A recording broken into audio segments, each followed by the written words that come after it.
With the holidays right around the corner, it's time for me to start planning all the festive meals and treats for the season. Frozen Washington red raspberries are the ultimate holiday shortcut to flavor, as they are picked at peak ripeness and frozen within hours to lock in their bright, sweet, tart taste. I love raspberries in my desserts, and boy does this cran raspberry pecan tart sound delicious. Grown by passionate farmers in Washington state, they're frozen with care to ensure top quality and food safety, and it always feels good to support local American farmers.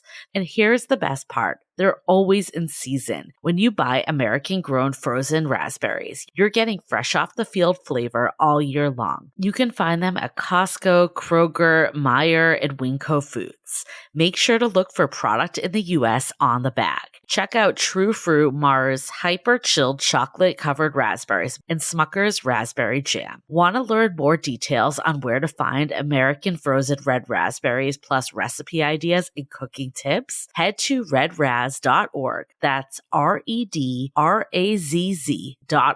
You'll find participating retailers as an inspiration for every meal, plus info on how these berries go from farm to freezer with quality you can taste. All right, fellow romantasy lovers, I've been waiting to talk about this one because it completely took my weekend. The epic romantasy finale, Dawn of Chaos and Fury by Melissa K. Roerick, is finally here. And if you're into anything Book Talk is raving about right now, you need this. This is the fourth and final book in the Legacy series, a dark romantasy packed with fae, dragons, shifters, vampires, witches, meddling gods, you name it. And what I love about this world is that it's not your typical medieval fantasy backdrop. Think high fantasy meets modern tech. Magic everywhere, but people are still texting, driving, dating, using computers. It gives big Crescent City vibes in the best way. And honestly, I got so pulled into the emotional roller coaster. The heroine is dealing with depression and anxiety, and the way the story handles her mental health made the stakes feel so real. Plus, the tropes. Fated mates, morally gray chaos, one bed, touch her and die. It's basically a Book Talk bingo card of everything we love. Now, if you haven't read the series yet, this is the series finale, so don't start here. But the good news, all 4 books are out now, and they make such a great gift for that friend who is constantly reading romantasy and keeping up with every online book trend. Dawn of Chaos and Fury is on sale now, available for the first time as a Kensington trade paperback and ebook. So grab your copy and dive into the chaos. You can find Dawn of Chaos and Fury by Melissa K. Roerick wherever books are sold in print and in ebook.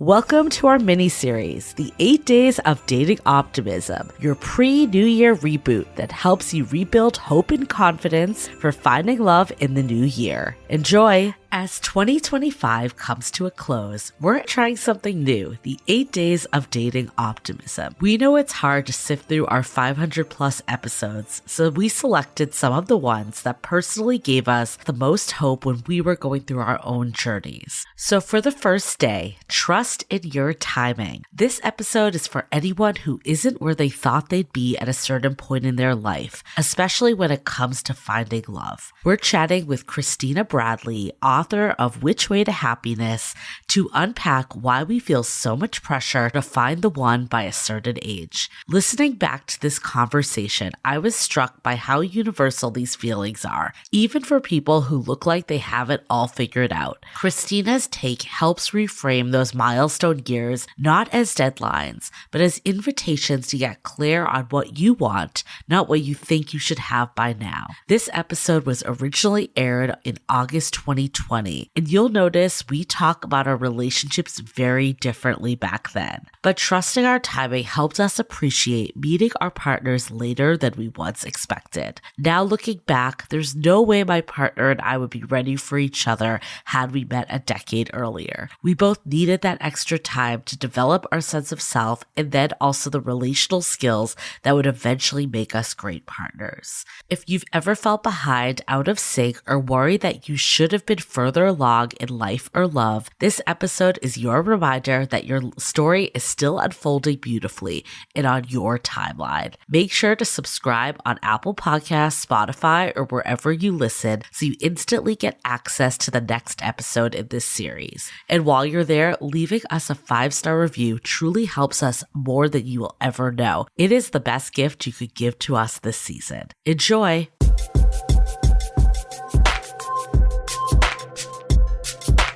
Do you remember when you turned 30? And if you haven't turned 30 yet, I hate you. Just kidding. I don't really hate you. I remember turning 30 was such a big deal to me. And I do feel like, I don't know if it's just a mental thing or a physical thing, but I felt like things changed overnight for me. Oh, yeah. There were just all of a sudden, the night after I turned 30, I thought, what am I doing with my life? It was more pronounced than my quarter life crisis. Do you remember when you turned 30, Julie? Oh, absolutely. I think it's like there's this expectation that you're like an adult.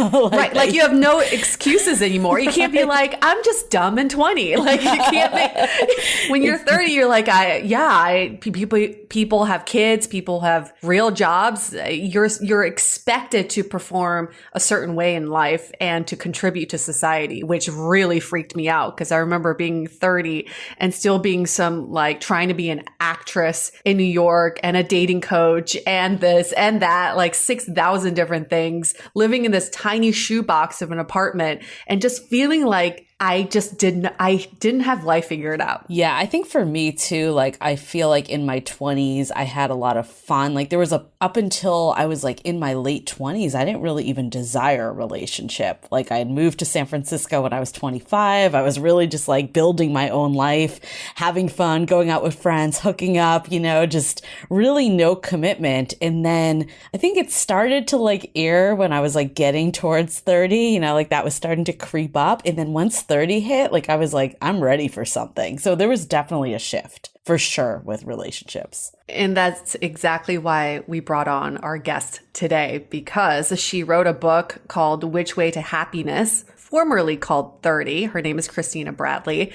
So this book is a fictional book that is all about the pressures of turning 30, especially when you aren't where you imagine in life and you believe that happiness is based on one thing: meeting the one. She's now in her late 30s, currently lives in St. Leonards-on-Sea in England, and is originally from Lincolnshire, England, and spent some years in London. Where you're currently, where is St. Leonards-on-Sea? This just sounds so magical. It really does. What are you surrounded by? The sea, which is just gorgeous. It's absolutely lovely, and lots of noisy seagulls. How far is it from London? It's about an hour and a half. Okay. And I was living in London for quite a long time. And then I actually left London and moved to Barcelona, but moved back to the UK and felt like I still really needed to be by the sea. So, now I live in St. Leonards-on-Sea, which is very charming. It sounds lovely. It sounds like it's in some magical movie where these two characters decide to take a vacation and they're like, let's go to St. Leonards-on-Sea. Like that's what I imagine. It's like where people in movies go to. Right. I feel like it might sound more magical than it potentially is in reality.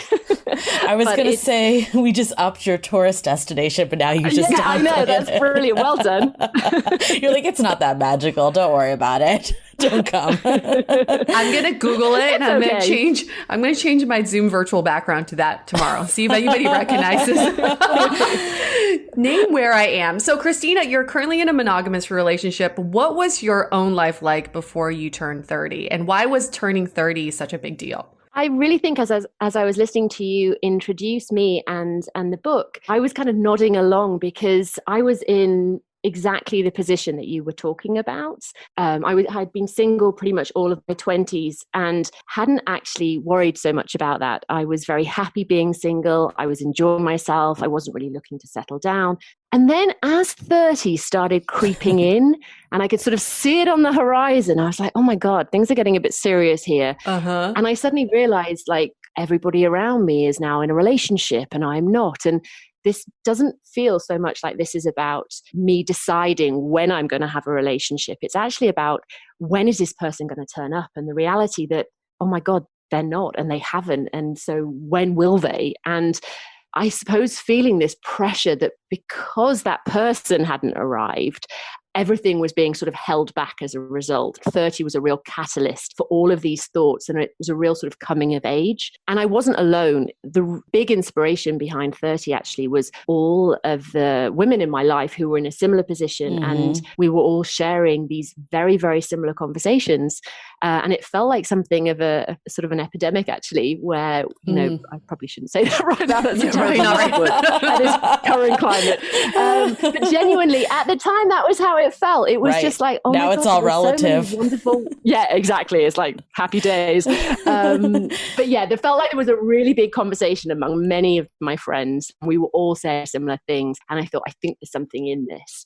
And that ultimately was what inspired the book. So, okay, in the book, I love the book, by the way, so definitely recommend for people Thank to you read so it. much. But the main character, Bella, she kind of, I mean, I guess like how much of this is based off you, but also she kind of has this freak out moment and basically quits her job, leaves London, goes to New York, and then sets out like on a road trip across the country to like try to like meet the one. Like, did you have any freak out moments?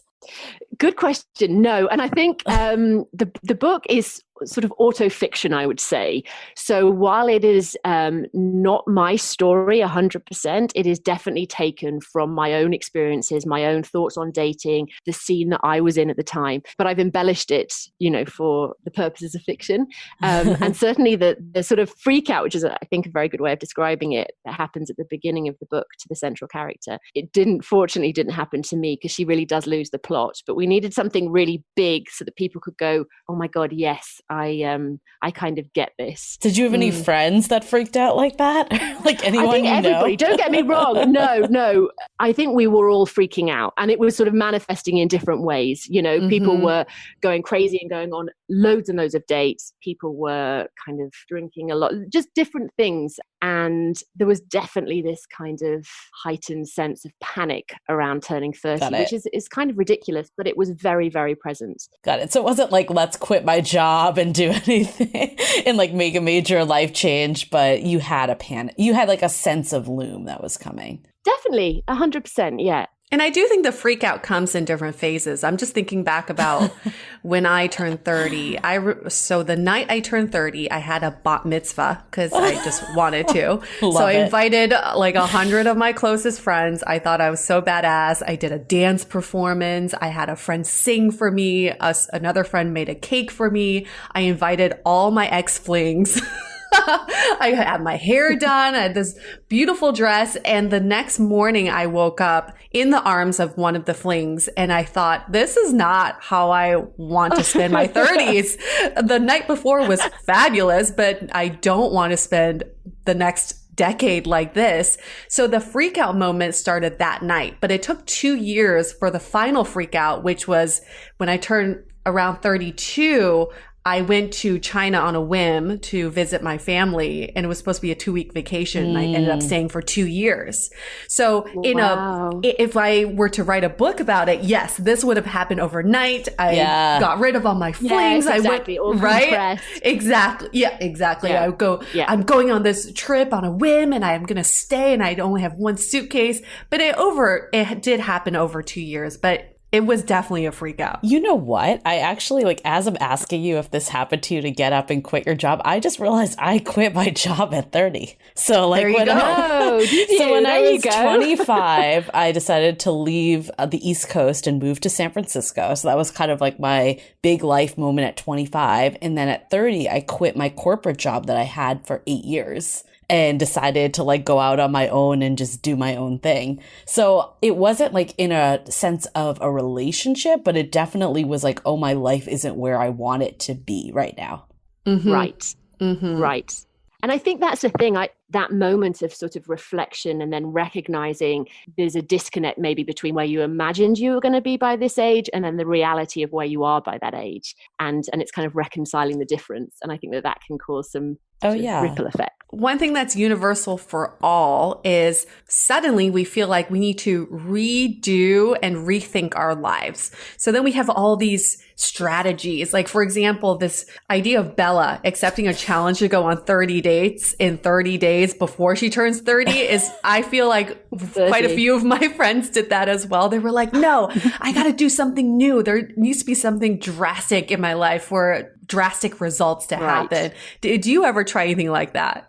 Absolutely. And I originally, when I came up with this idea, was very much going to do the 30 dates in 30 days and start in New York. And I was going to write about it. And I went to visit my friend in New York and we had a wonderful time and we went out and we partied and we did all this great, great stuff. And I was like, oh God, this is never going to work. I'm going to have to fictionalize some of this and just draw on all of my experience because 30 dates in 30 days is exhausting, and I don't think I have it in me. So.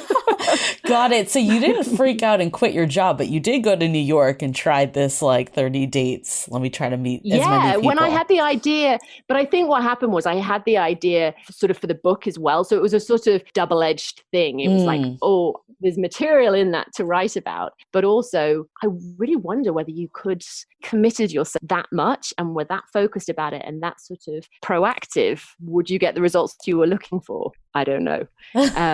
So that was that was a very real thought. It just didn't materialize in a very real way. Interesting.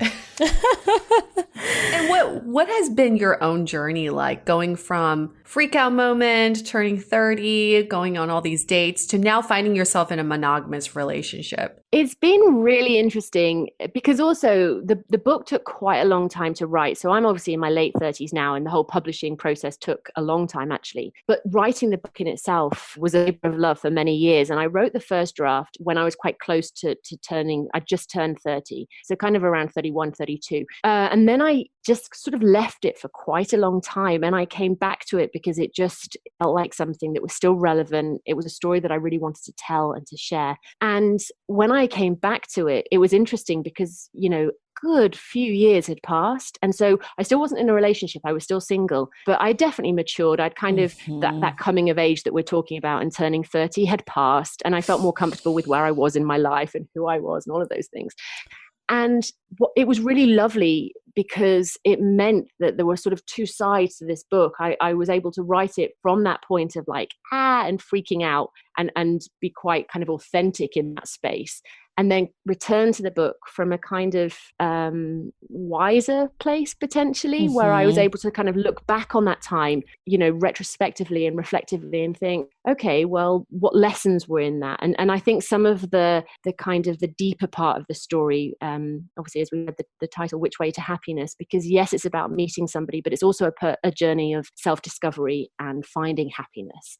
And I feel like that detail came in from returning to the book a few years later when I'd kind of was out of the storm and I was able to reflect back on that and add some perspective. That's super interesting because I remember like it wasn't like I need to date 30 people before I'm 30, but I remember I had this like arbitrary like I need to have a boyfriend before my birthday, like every year. Like I was like, I want to have a boyfriend that will celebrate my birthday with me. That was like my big thing. Yeah. And there was like a lot of pressure because it was like getting towards like July and I'm like, when my birthday is, I'm like, wait, there's no one in the horizon, right? And I think it like took me finally like having a relationship that like ironically ended like right before my birthday that I did not actually get to like have that come to fruition. And I remember being like, why am I putting this pressure on myself? Like I'm happy right now anyways. Like I don't need necessarily to have this in place by this date and be so like rigid. And I think that's where like this freak out of 30 kind of comes in, is like there's a very big time pressure component. I totally agree.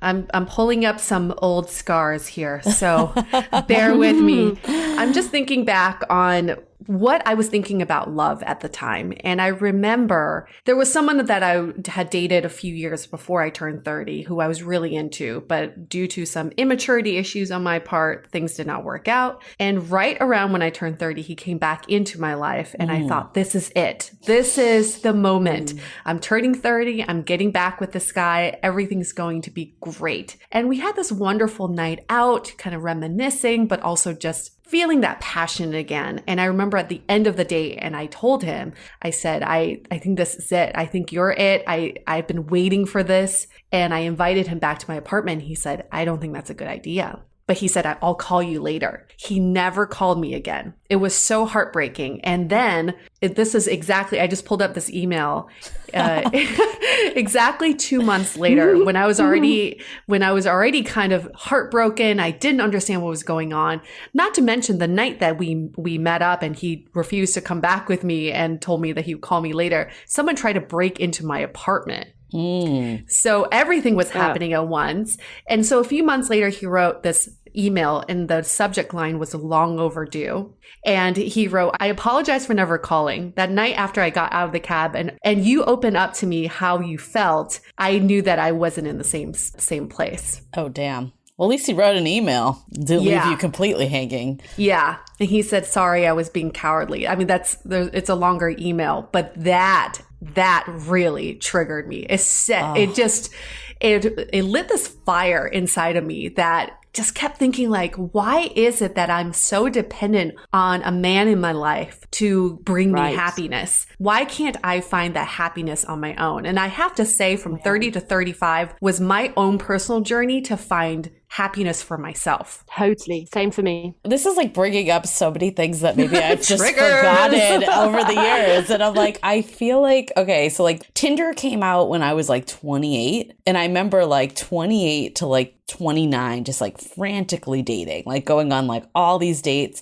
And I was like saying I wanted a serious relationship, but I wasn't really like acting in that way. And I also had a very toxic, like friends with benefits situation that people have been listening for a while have probably heard me mention before as one of the low points of my dating life. And we actually like stopped, I remember like before my 30th birthday, because it was one of those things that leading up to it, I remember all my friends being like, this guy is like wasting the best your like prime years. And now that you're turning 30, like you need to get your shit in order, right? Like there was like this like arbitrary line of 30 being like that time to really make these life changes. And I remember like for a bit, of course, then I like relapsed and ended up seeing this guy again past 30. Like I remember I was like all strong for my 30th birthday. I didn't invite him to my 30th birthday. And then like 3 months later, it was like back to where I was. Like I actually like remember finally getting the courage to like put my heart on the line, because like this had been going on for like 2 years and I had never been like, I'd always been like the cool girl, like, oh, I don't want a relationship with you. And I remember like being like, hey, can we like meet and talk about like what's going on and just like what we're both looking for, all that. And he refused to meet. He wouldn't even talk to me. It was like that bad. And I remember being like, okay, what the fuck am I doing? Right? Like that was like the trigger moment. I'm like,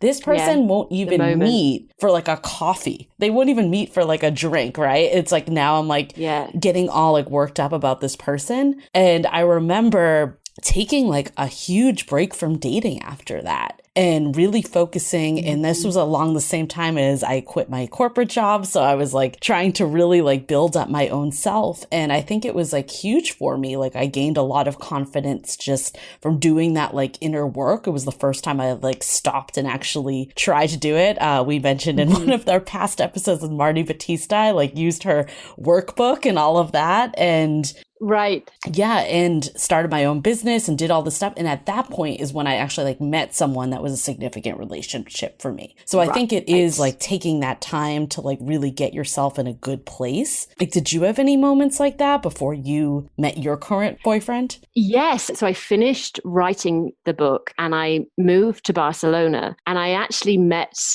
a guy who I fell madly in love with. The twist in the tale was that I'd already written the book, and in the book, the character meets her kind of main love interest on a plane, a guy called MJ. And this is where it all begins, and that's how the adventure starts. And so I've just moved to Barcelona, and I'm flying back to the UK to visit my sister, and there's this guy on the plane, and he sat like 3 rows behind me. And I'm actually still working on the book. Like I'm typing away because I was doing all this editing, and I was like busy. And he just comes up to me and he says, "What are you doing?" What? And and I thought, I had this moment. I was like, right, I'm going to step into the shoes of the person that I want to be. And I turned around and I said, I'm an author and I'm writing my book, which is like the most ridiculous comment to say anyway. And it was all very random. And then he said, oh, can I sit next to you? And I said, God. Okay. And so we ended up sitting next to each other for this like 2-hour flight. And he's a Brazilian, which might explain his confidence. So he came and sat next to me and we had this chat. And then we said goodbye at the other end. And that was sort of it. And we exchanged numbers. But the irony was I just left the UK to move to Barcelona, and he had just left Barcelona to move to the UK. No way. So yes. And to be honest, it's crazy. And to be honest, I didn't give it so much thought.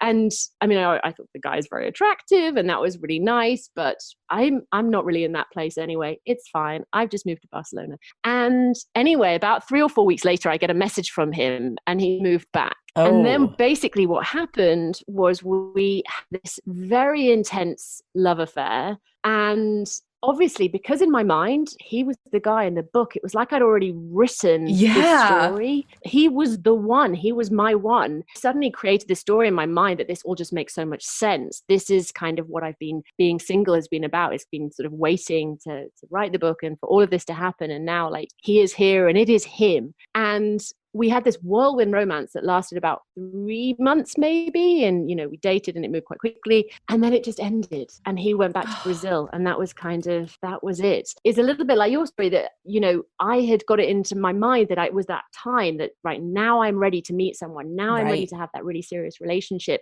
And because of the circumstances around it and the kind of magic around it, I was like, well, clearly it's you. And actually what became very apparent throughout our sort of time together, although it was a wonderful chapter in my life, it wasn't him. He wasn't right for me. And we had a wonderful time, but I was trying to force it to be him and for him to be the one, when the reality was, it's just like, no, it's just not you. But that was crushing. When that ended, I was just like, oh my God. Because you're like back to square one. You're like, I did all this work. I like got this to come and then it's gone again, right? And also when you really think you found that person, your imagination, you start to run with it. And then before you know it, you've created a whole life together. So it's like, you know, doubly disappointing when it kind of falls apart, even though, you know, deep down, you know, okay, probably it was for the best. It's still difficult to reconcile. Yeah, I think especially too when you're coming from that place of fear, right? Like especially like as you're turning 30, you're like, I need to find someone. And then even like when you do a little self-work too, and like for your case, it was like writing the book and like getting it out there. It could be therapy. It could be whatever it is. I think the next person that comes, you think like, oh, like I've solved it. Like here it is, right? And then when it's not, it's crushing. Exactly. And yeah, I think it's also like because you're not coming from it as a place like, oh, I'm whole. I've done my own self-work. I'm ready for my partner. It burns even more. Well, it's also because it feels like the universe gave you all these signs for this person to be it. I mean, all these moments happened and it's your book coming to life. So of course you want it to last. This is also why people who meet in real life versus meeting on dating apps, they try to keep their relationships longer because they feel like they were meant to be. Yes. And I find that really fascinating because about that. Right? Because like if you meet on dating app, you're like, oh, if this lasts 6 months, then it's fine because we met on a dating app. But if you met in real life, like you met by happenstance, then you feel like, oh, the universe wanted this to work. Yeah, so the stars aligned. The stars aligned. And that's part of that false intimacy we feel and these stories we start creating of this future person we're with. But this person is really brought into our lives for a reason. And then they could be a passing ship. Totally. I definitely felt that. Like after I'd done that work and then I met that significant relationship in real life, like in an unexpected way, the story was so good that I felt like it was like meant to be. And I agree with you. I think like, especially with like online dating, it just doesn't have that same like lust. And especially in your case too, like yours was like identical to the book. Like that is like so hard to kind of feel like that isn't a universal signal. Yeah, exactly. I want to dive into this even more, but before we do, let's take a quick break to hear from our partners. When it comes to holiday gifting, I want to give things that people really love. Beautiful, timeless pieces they'll wear for years. That's why I'm going with Quince. From Mongolian cashmere sweaters to Italian wool coats, everything is premium quality at a price that actually makes sense. Quince truly has something for everyone too. I'm obsessed with their cashmere sweaters, so much that I own 3 of them. They are so soft and luxurious, and they never pill. It feels like they should cost over $200, but they are only $50. What a steal. My whole wardrobe at this point is pretty much Quince. The craftsmanship shows in every detail, the stitching, the fit, the drape. It's elevated, timeless, and made to wear on repeat. I have my eye on their jewelry, pajamas, and robes that are definitely making it on my gift list. I may just need to buy the stainless steel bracelet Apple Watch band for myself too. Find gifts so good you'll want to keep them with Quince. Go to quince.com/dateable for free shipping on your order and 365-day returns. Now available in Canada too. That's QUINCE quince.com/dateable to get free shipping and 365-day returns. quince.com/dateable. This holiday season, comfort is knowing your home is filled with natural, sustainable comfort for a healthier environment for me and my family. As the holidays fill up with gatherings, travel, and to-do lists, Avocado Green Mattress products can transform your home into a peaceful, grounding retreat made with certified organic and sustainably sourced materials. From breathable bedding to handcrafted mattresses, Avocado is all about true comfort, so you can rest, recharge, and wake up refreshed all season long. Have peace of mind that every product is thoughtfully made with the planet in mind, so you can feel good about the comfort and quality you bring into your home. With Avocado, you can enjoy deeper rest, calmer mornings, and a healthier daily routine. And with financing options with Affirm, it's easier than ever to bring Avocado to your home. Prioritize rest and recharge with Avocado's organic comfort. Head to avocadogreenmattress.com today to create your natural oasis and save big during the holiday sale. Avocado, dream of better. Imagine having a dating coach in your pocket 24/7 and a daily guide so you're never lost. That's exactly why we partnered with Studio.com to create the Finding Your Person coaching app. Now, we were blown away by their AI technology that creates a completely customizable experience based on exactly what you're going through. After 10 years of doing Dateable, we kept hearing the same thing. I wish I had support in the moment when I'm actually dealing with this stuff. So we finally created it. And honestly, we've been so excited about this launch because it brings together the tech we've always wanted, everything we've learned from talking to thousands of daters, and the core content from our most popular course, Finding Your Person, the one that sells out every single time. And inside the app, you'll follow a personalized journey designed to help you get clear on what you want, build real confidence, and break the patterns that keep tripping you up. You'll get quick audio lessons, guided reflections, and simple real-world challenges that make dating feel intentional without the pressure. And there's even AI-powered audio journaling for real-time feedback and encouragement, a coach you can talk to, and insights to identify patterns and growth.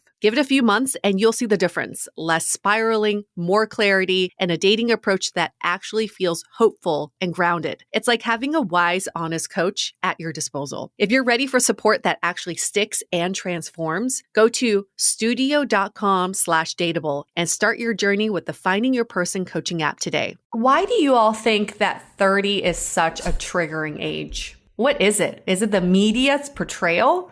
Yeah. You think so? I think it's that. And then also, I think we talked about this before on some other episodes too. It's like in your 20s, kind of everyone's on the same page. Like we're all like getting out of college. We're trying to figure out life.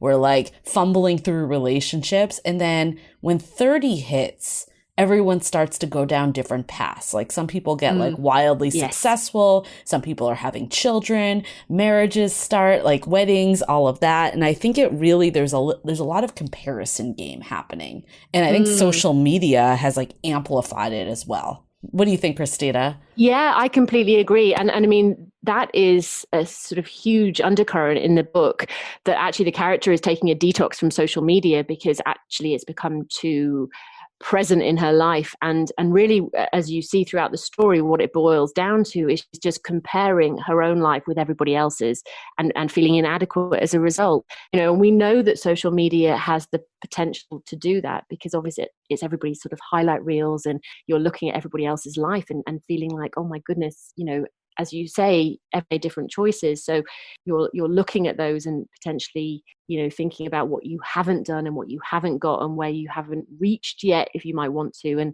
I think it puts a pressure on you. And I think that 30 just becomes that sort of marker where you really begin to take stock. In your 20s, it's been an even playing field. And then all of a sudden, people are taking very different paths. And you feel like you're being left behind. Yeah.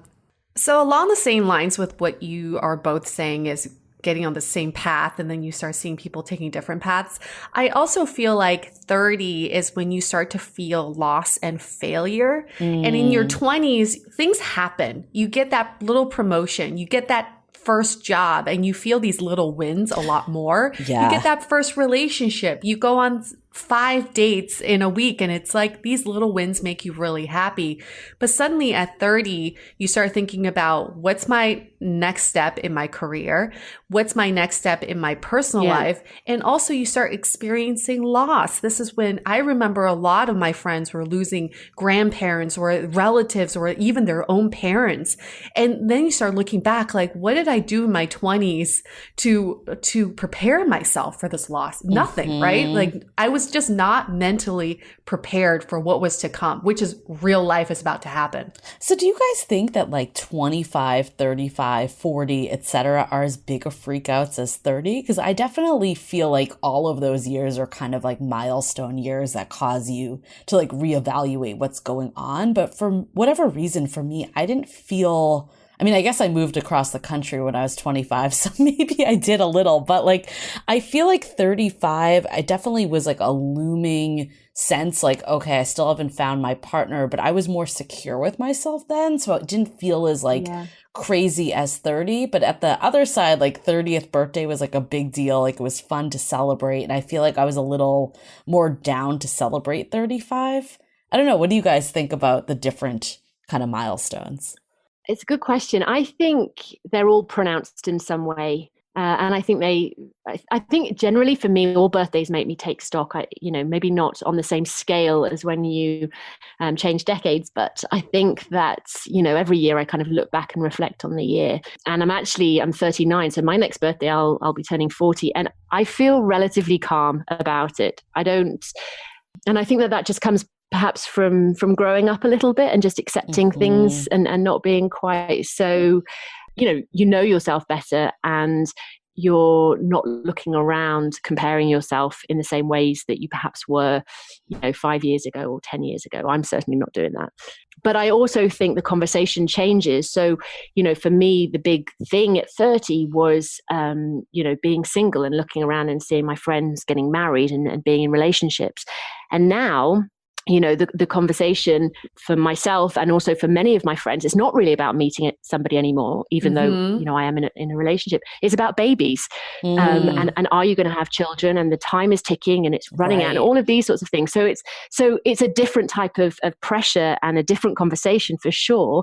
One that now doesn't even need to involve being in a relationship or a man, but there's still a kind of a moment of real sort of reflection and contemplation, I think. Christina, you and I are in the same boat. I'm 39, turning 40 next year. And I feel super calm about it. I feel like 40 will be the decade of I don't give a fuck. Anything can happen. I agree. I am with you. Right? I don't feel like I have any pressure on myself for how I should be at 40, but something told me when I turned 30 that I should have these things, and there were the haves and have-nots, and that really triggered my freak out moment. But also when you turn 30, this is what happened to me. Like in your 20s, you feel like there are certain milestones in life. And once you hit those milestones, your life is set. So in my 20s, I kind of felt like once you have a job and you have a family and you have kids, your life is set. There's nothing else you need to worry about. But I think at 30, I started seeing that there were so many more milestones. Like you were saying, Christina, once you have kids, then it's a pressure of once you get married, it's the pressure of having kids. Once you have kids, it's the pressure of getting your kids the right education. And then once the kids are in school, it's about your retirement. I mean, it's never fucking ending. It just goes on and on and on. It goes on and on. Yeah. And 30 kind of lifted that ceiling and made you see that there is no end in sight. One, I don't know. Agree. I don't have life figured out. And two, I have no idea how anybody else is doing life. And that's where the more freakouts happen in that decade. But I love being in my late 30s and having that freak out, calm down, and just being in my own skin. So here's a question. Christina, when did you meet your now boyfriend? So what was brilliant about that was the day that I got my agent for this book, and finally, like, I'd done all of the editing and I'd finished it, was the day that my now boyfriend and I became official. We'd met about two weeks before, and he lives in the UK, which is why I've moved back to the UK. And I was living in Barcelona at the time. So when we first met, and got together, it was a very casual thing and it was not going anywhere. And then very quickly, I realized, like, my goodness, I think actually I would like this to go somewhere, and I have no idea what that would look like. And then we decided on that day, we were like, okay, well then let's just figure this out. And we've been together for 2 years now, which is really, really great. And I feel this relationship, I don't know, it's difficult to explain, I suppose, but it feels incredibly different from every other relationship I've ever been in, and everybody else I've dated. And I think the one thing about it that is quite cool is that, going back to the Brazilian chap, he made so much sense to me. Let's just call him that.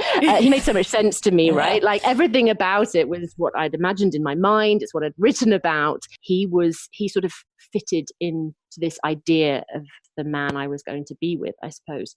And yet in reality, it didn't work at all. And then Neil, who I'm with now, is the exact opposite. I wasn't really looking for him, and he just arrived. And he comes with 2 children, and he was going through a divorce when I met him, and we lived in different countries. So there was nothing about it that on paper would actually seem right. And yet there was something about him that I was just like, yeah, this is right. I love that. Yeah, it was kind of cool. And I really feel as well that it was sort of marking the end of my I feel like I needed to be single for as long as I was before I got into this relationship. So you feel like this is it? Do you know what? Yes, I hope it is. But equally, I also think relationships, they're a work in progress, aren't they? And I'm really reluctant, I think, to pin my whole life on this idea that I'm going to meet somebody and then this is going to be it. Because I think it doesn't allow for us to change, for them to change, for circumstances to change. And I don't think we should just make that, we can have that intention and that hope. But I think that's something that we need to continue kind of recommitting to all the time for as long as it's working. And at the point that it doesn't, if it doesn't, then you have to kind of, reevaluate things. So I definitely am in a relationship that I'm very, very happy in and very committed to and hope will be the one. But, you've got to live it and see how it works and develops and goes. So the reason I asked you, because I think like both of you were saying that you're about to turn 40, right? Which is a pretty big milestone of a new decade. Like I think the 25, 35, it's like the halfway mark, right? And then the new decade is kind of the big time. And I think with 30, we talked about that there's this feeling of like, I need to find the one by 30. And I was wondering, because both of you are approaching 40 and you're both in relationships that are serious, right? And I guess I was wondering, is the pressure relieved because you feel like you found that person? Or do you think the pressure is relieved because you have come to terms with that is not all that makes someone happy in life? And it sounds like, at least from your perspective, Christina, I'd love to hear yours too, Yue, that it's a combination of both. And you're kind of in the mental place though, like if this doesn't work out, I'm still going to be okay. And I don't need to be like bound to these timelines like I once felt I was. Yeah, for me, you've sort of summarized it right there, to be honest. It is a combination of both for sure.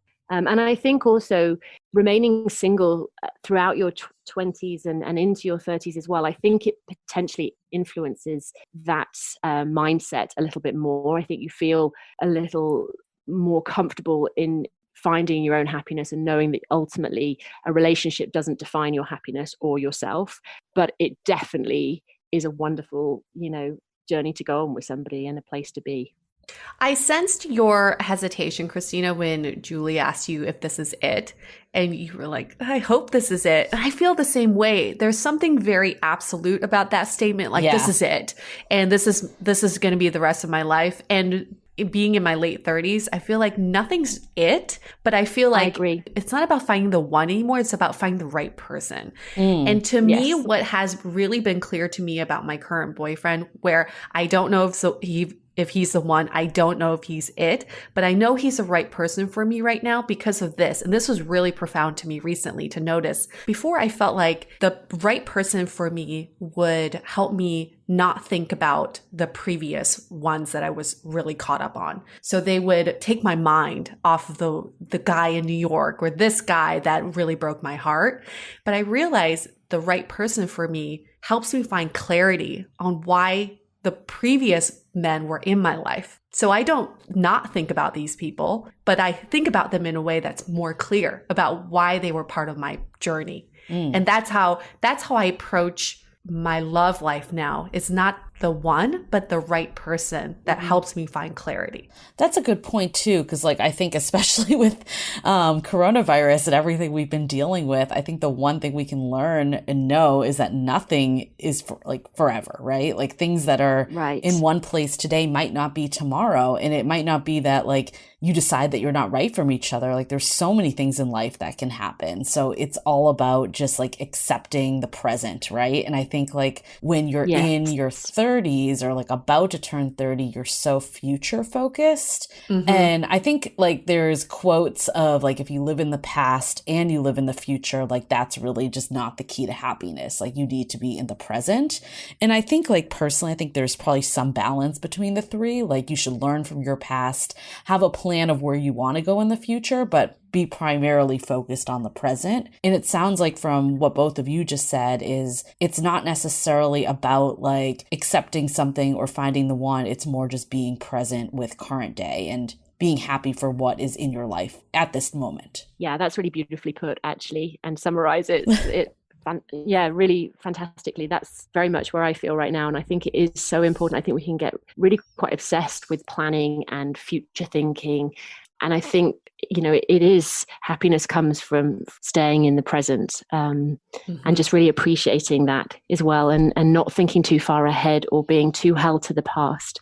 I think that is the secret to happiness, really. And Christina, starting with you, looking back, what advice would you give your younger self? Let's say at age 29, right around the time you're having your freak out moment. What is some advice you give to your younger self? Take a deep breath for a start, and trust in the timing of your life, I would probably say.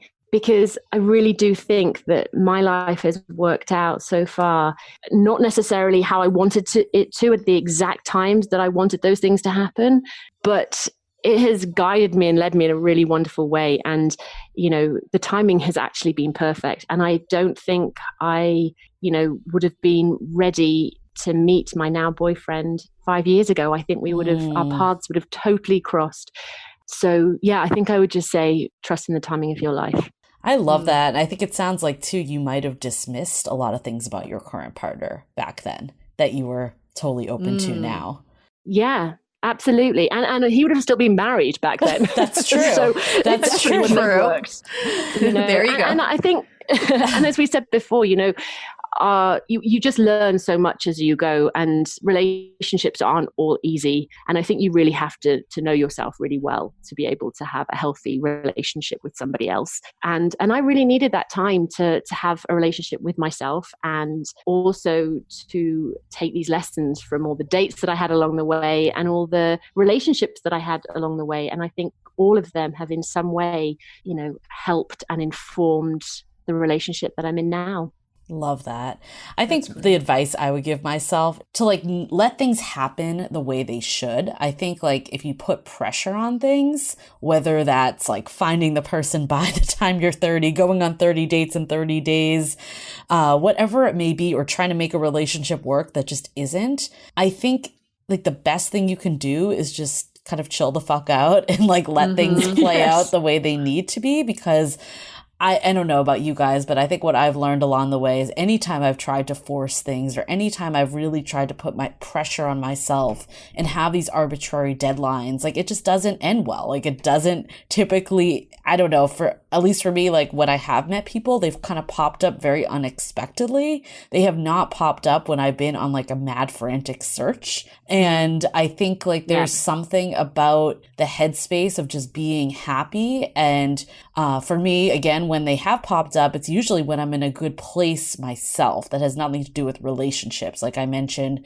one significant relationship was when I had started my business and I was really excited about what I was doing and fulfilled professionally and creatively and all of that. And then another time, most recently, was when I was just like in a really good place. I was eating healthy. I was exercising a lot. I was in like the best shape physically I've been in for a while. So I just felt good, right? when you feel good, you radiate that energy. And when you're coming from things in a place of when you're coming to things in a place of panic and like franticness, I don't even know if that's the right word, but anyways, when you're when you're coming from a place of panic, you just can't be that radiant self that lets people be attracted to you. Absolutely. People feed off of each other's energy. And along the same lines, Julie, I would tell myself, surround yourself with happy people. Yes. I just remember being in these miserable moments and surrounding myself with people who were more miserable. And that was a really bad decision because we all made bad decisions together and we just drug each other down. I also believe in that energy is not so much even just what you radiate, but like what you surround yourself with.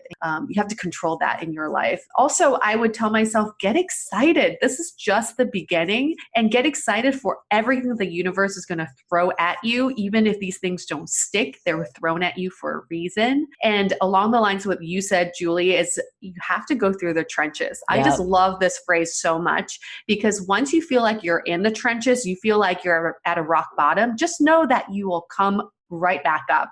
And when you come back up, it's just going to be so much better. Oh my God, I'm sure so many people needed to hear that right now, myself included. So thank you. I think sometimes like you just need to hear that phrase. And I think also times like, and maybe this can kind of kickstart us into takeaways, but I think so many times we put these deadlines on, these artificial deadlines. Like I remember when I was graduating college, I had this really nice family celebration and I was like moping the whole time. I was miserable because I was like, I was convinced that my life was ending. Like my great life, like I would never be happy again. Like I was entering the real world and it was only doom and gloom going forward. I remember literally crying at my graduation dinner. Oh, wow. And yeah, that happened. I'm sure my parents were super thrilled about throwing this nice graduation dinner for that. But, but I remember after that, like my 20s, like early 20s, I was like, wow, this is actually better than college. Like I remember thinking that I'm like, I'm like on my own, I'm surviving, I'm thriving, I'm still having a good time, but I'm like, have some meaning in life, like all of this. And I think that keeps happening in life. Like for me, at least, like I feel like when I thought 30 was the end of the world, I found love at 31, right? So it's like, it just, you know, like things don't always go according to plan. And like, they're always going to be, everything builds on each other. I think like you mentioned, Christina, I think this is a really good point, is like you need to have the experiences that you do in life. Like you said about meeting the Brazilian guy, it kind of showed it was a stepping stone for your current relationship. And I think life is all about stepping stones, whether that's meeting people, falling for people that aren't right for you, or having those times when you're single and you really can see that you can take care of yourself and you don't need someone, but you just want someone to share your life with. My only takeaway that I would add is we need to start getting rid of the when and then statements. So when this happens, then I'll feel this way. I hate that because I really do hate that with a passion, because you are relinquishing that control to uncontrollable factors in your life. That's when you lose hold of your own life. So with turning 30, turning 20, turning 32 and a half, it doesn't even matter. That's all arbitrary. Start getting rid of these arbitrary milestones in your mind that are supposedly going to make you happy, because from this collective experience of us right now, the three of us, we can tell you your happiness is not dependent on milestones.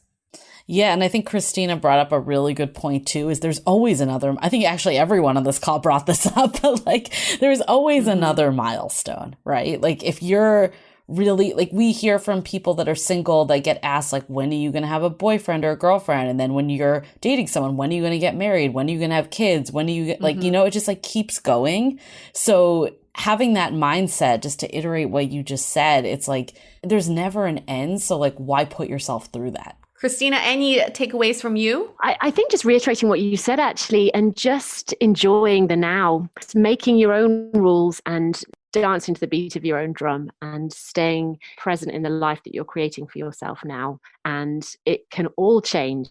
So it's just about, I feel, enjoying where you are and not wishing your current day away. Yeah, I mean, I think I'm very lucky that I have a mom that's very much like, you got to do you, and there's not one right path for anyone. Like, I think she doesn't really give me much pressure to find someone and all of that. And I know a lot of people do have that external pressure that is eating at them.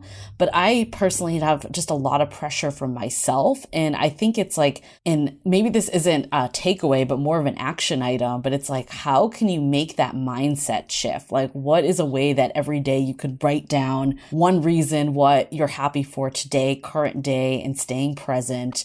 And also just really getting clear that like everything does build on each other and there is no set plan. And I don't know what the solution is because it's easier said than done. But I think just like carving out some of that time for self-reflection is a really important step. So you're not just talking the talk, but you actually believe that we are all on our own timelines, and arbitrary numbers really don't matter. Not at all. Don't matter. Any last thoughts from anyone?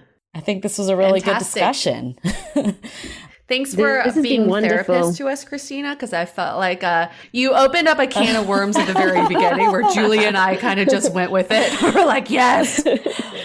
Oh my God, I'm like, I've suppressed a lot of stuff that I forgot about. I dug up an email from 2011, so yep. We went there. If people want to get a hold of your book, where can they do that?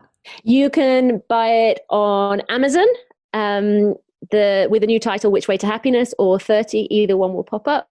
That's probably the best place. And it's co.uk in my country and .com in yours. Awesome. Fantastic. Thanks, Christina. Hope you're enjoying your days at St. Leonard's-on-Sea. I just want to say that.